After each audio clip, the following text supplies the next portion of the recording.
Hello FPO managers, yes, we're back again with another video for the Fantasy Premier League 2021-22 season. You see the title, you see the thumbnail. On this video we're going to be looking at how well we did in game week 2, as well as our transfer plans for game week 3 and our captaincy picks. And of course we're going to be touching on our prediction league just to see how well we're doing over there, so stick around for that. If you're new to the channel, please don't forget to like and subscribe. We really appreciate that. We've got a lot to talk about, so let's get straight into business. So we're going to take a look at how we set up for game week 2. This is exactly how we did. You can notice the captain armband on Salah. Well, towards the deadline, we decided to switch and stick to our original plan of captaining Mahrez. And in our prediction league picks, we also selected Kevin De Bruyne to be one of our picks. He was our premium attacking pick, but with news coming around that he wasn't going to feature, we decided to switch that to Mahrez. And how well did we do regarding that? Well, our team looked like this, and we had Sanchez in goal and a tag team of Trent Alexander-Arnold and Tsimikas, who both brought in a lot of points, a combined 33 points between both of them. And we had Shaw, another one of our prediction league picks. He didn't get any attacking points, but he managed to get 2 bonus points, and that was really appreciated. In our midfield, we had Fernandez with the 1 point. Mahrez eventually came in to get us points. He didn't start the game, and I was going really crazy on Twitter because I was wishing maybe I should have just switched my plan, but eventually he came on and he scored. Lord knows what would have happened if he started. And so that was 12 points for Mahrez. Trossard didn't get us any points, so that was a failed punt from us for game week 1 and 2. And Barnes is yet to produce for us, but we're going to be sticking with him. We'll talk about that when we talk about our transfer plans. Antonio, once again, bringing in the points. He was amazing for the last game of the week, and himself and Benrahma did very well. I really thought about switching from Barnes to Benrahma last week, but decided to stick to Barnes. But Antonio is doing really well. Eventually we'll come round to getting Benrahma, and Tony yet again with a blank. So this is how we scored. We had 72 points. We had Duffy on the bench. Funny enough, he had 14 points, and we didn't have any of our starting players who didn't feature, so we couldn't get those 14 points on the bench. But it's quite encouraging that we keep picking the right players to be our first sub, just in case any of our players don't feature. Last week we missed out on Simikas's points. He had 6 points, and we couldn't get him in, but fair enough. Duffy also couldn't come in, but we'll continue to try and get in, players who we think that will get us points, even though we're not too confident of having them in our starting 11s. So that's good. 72 points for the game week, and we finished in the top 1 million, so that's another good sign. But if you didn't, it's nothing for you to worry about. It's still the beginning of the season. Much of what is going down right now is down to luck, and a lot of FPL experts will not tell you this.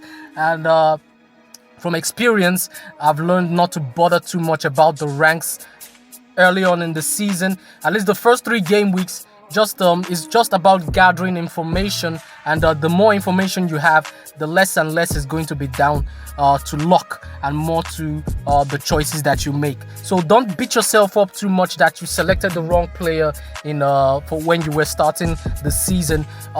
You just have to gather the information you need for the players that you would need to bring in as soon as possible, so their trains don't leave you behind. Okay, so for now we're in the top 1 million.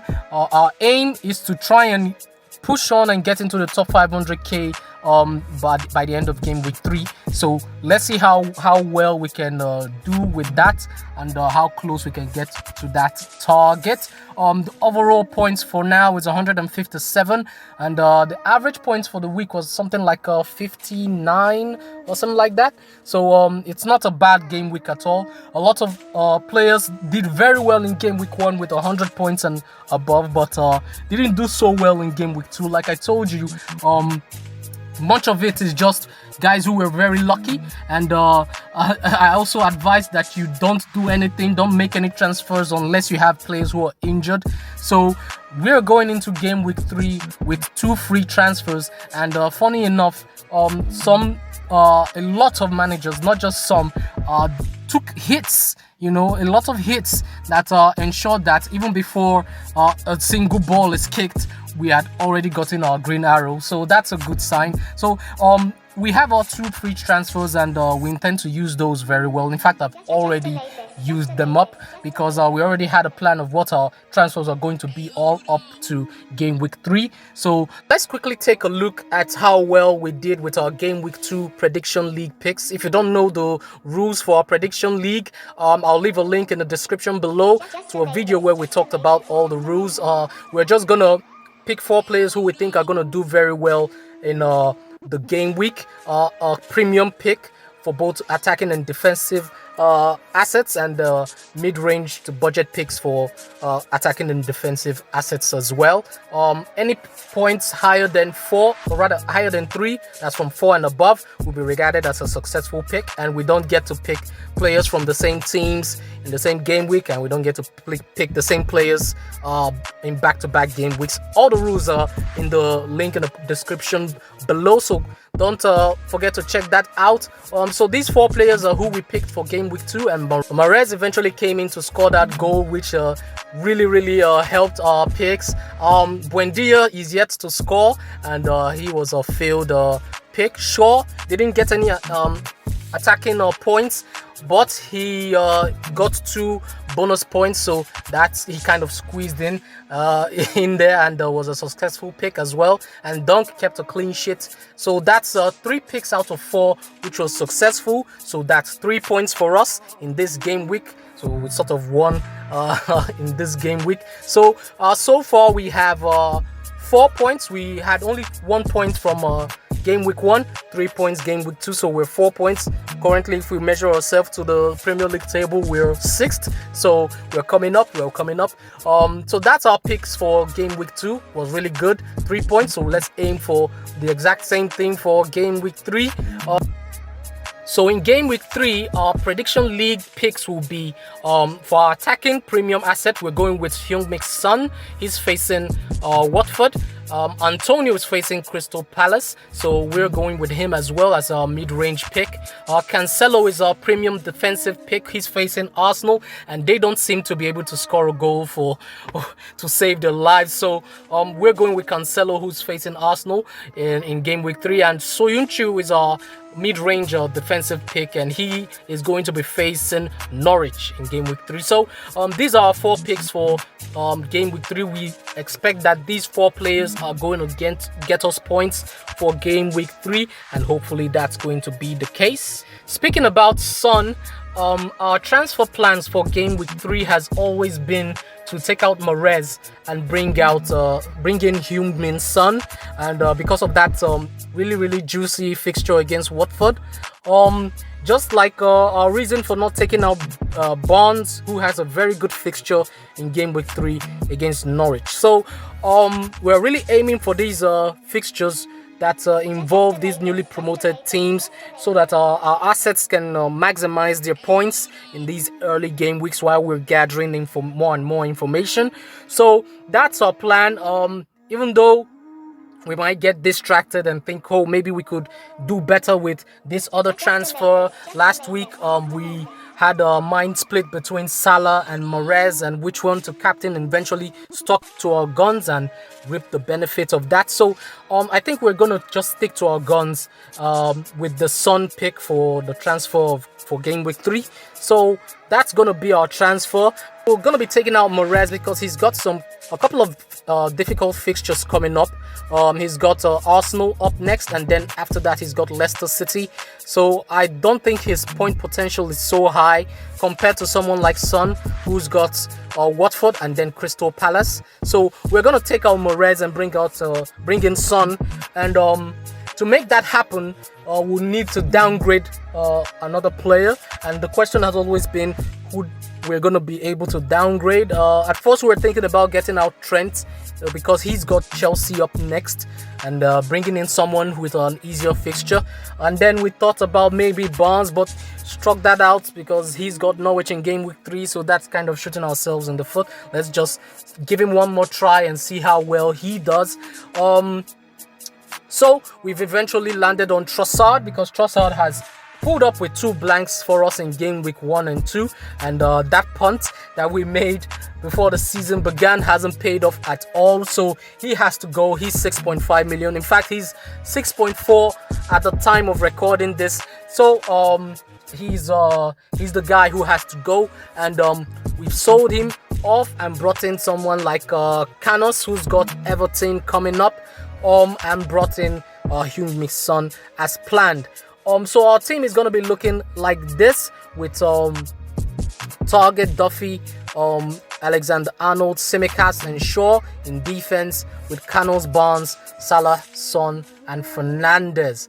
Of course, our attack is going to be Tony and Antonio. We don't have a choice because Perica, I think he's been loaned out or sold or something like that, so he's not going to feature anyway.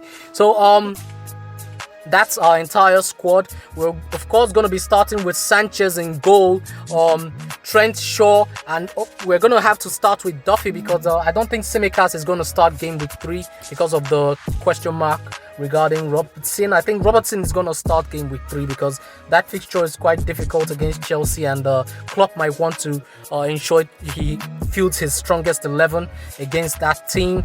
Our midfield is going to be all 5 midfielders: Canos, Fernandes, Son, Salah and Barnes, and of course Antonio and Tony as our strike force. Our captaincy pick for game week 3 is going to be Son as planned, and of course with like everything else, there's always a chance that we might want to captain Antonio, so he's going to be our vice captain. We're going to watch it. If there are any news that that would suggest that Antonio would be a better captain, we're just going to switch it, but for now the captain armband is going to remain on Son. So that's our team. Our bench is going to be Foster, Target as our first sub for the bench.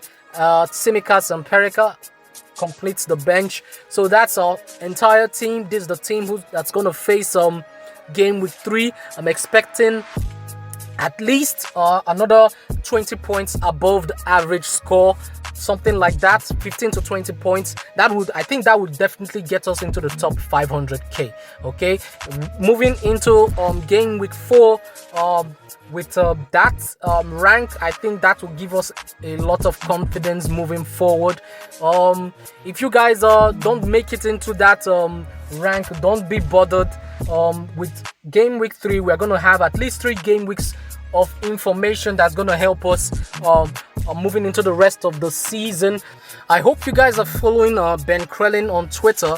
He started releasing his usual spreadsheets, and from the look of things, Liverpool and Manchester City are going to be having their fixture turn after game week 7, so that would help us decide when we're going to be wild carding. If we're getting closer and closer to game week 8, and it's looking like our team would need that wild card in order to capitalize on that fixture swing, then that's exactly when we're going to wild card. But if we don't need to wild card before, or rather after game week 7, then we can just hold off until probably game week 10, game week 11 and make that happen.